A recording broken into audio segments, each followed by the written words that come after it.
जोधा अकबर की मोहब्बत को इतिहास की सबसे यादगार प्रेम कहानी कहा जाता है।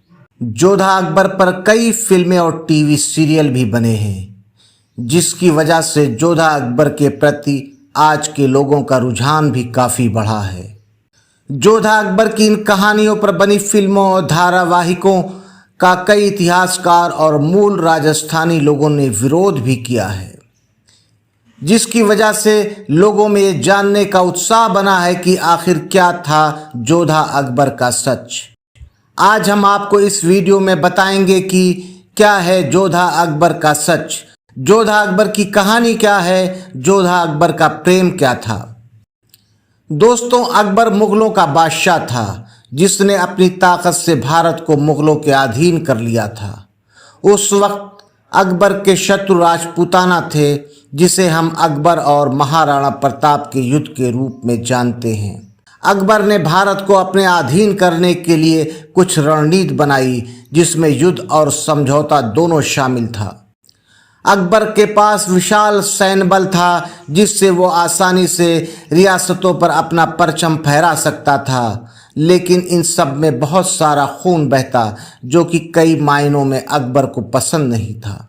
इसलिए उसने समझौते की नीति को भी अपनाया, जिसके तहत वो अन्य राजा की बेटियों से शादी करके सम्मान के साथ उनसे रिश्ता बनाकर उन रियासतों को बिना खून खराबे के अपने अधीन कर लेता था। उन दिनों अकबर के सबसे बड़े दुश्मन थे राजपूत, जिन्हें वो इन दोनों नीतियों में से किसी एक तरह से अपने अधीन करता था। जब अकबर का युद्ध राजा भारमल से हुआ, तब उनके तीनों बेटों को बंदी बना लिया गया। उस समय राजा भारमल ने अकबर के सामने समझौते के लिए हाथ बढ़ाया। इस तरह राजा भारमल की बेटी राजकुमारी जोधा का विवाह अकबर के साथ किया गया।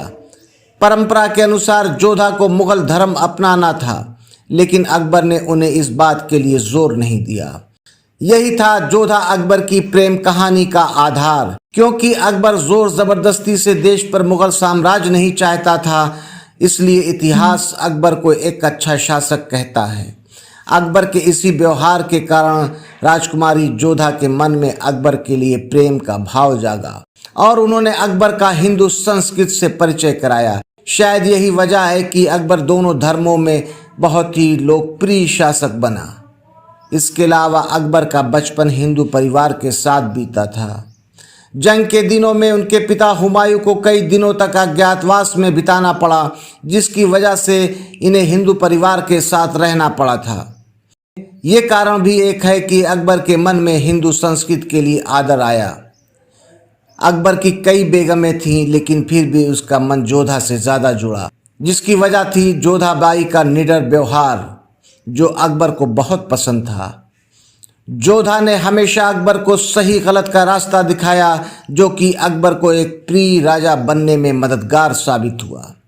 जोधा ही मुगल साम्राज्य की मरियम-उज़-ज़मानी बनी। जोधा को पहले 2 संतान हुई, लेकिन उनकी जल्द ही मृत्यु हो गई। बाद में जोधा की संतान जहांगीर ने मुगल साम्राज्य पर अपनी हुकूमत की। इस तरह मुगलों और राजपूतों के संबंधों के कारण हम हिंदू मुस्लिम नक्काशी का समावेश देख पाते हैं, जिसकी मिसाल है कि अकबर ने जोधाबाई को किले में मंदिर बनाने की इजाजत दी थी, लेकिन कई इतिहासकारों ने जोधा अकबर के रिश्ते को गलत कहा। उनके हिसाब से किसी ऐतिहासिक किताब में जोधा के होने का कोई पुख्ता प्रमाण नहीं है। कई इतिहासकारों के अनुसार जोधा किसी लेखक की काल्पनिक पात्र है। राजस्थानी लोगों का कहना है कि किसी भी राजपूत स्त्री की शादी अकबर से नहीं की गई थी। कुछ का कहना है कि जोधा नाम से नहीं, अन्य किसी नाम से राजपूताना बेगम को जाना जाता था। इसी तरह से कई कहानियां जोधा अकबर के प्रेम के बारे में कही जाती हैं। जोधाबाई को जब सलीम पैदा हुआ, उस समय उनको मरियम-उज़-ज़मानी का नाम दिया गया। इतिहास की किताबों में मरियम-उज़-ज़मानी का उल्लेख मिलता है। कुछ इतिहासकारों का कहना है कि यही जोधाबाई हैं, जिन्हें उस समय के लेखकों ने मरियम-उज़-ज़मानी कहा था। दोस्तों, उम्मीद है कि आपको हमारी ये जानकारी पसंद आई होगी। अगर आपको हमारा ये वीडियो पसंद आए तो हमारे चैनल को लाइक कीजिए, सब्सक्राइब कीजिए। इसी प्रकार की जानकारियों के लिए हमारे चैनल के साथ जुड़िए। इजाज़त दीजिए, फिर मिलते हैं किसी नए वीडियो में कुछ नई चीज़ों के साथ। तब तक के लिए जय हिंद, जय भारत।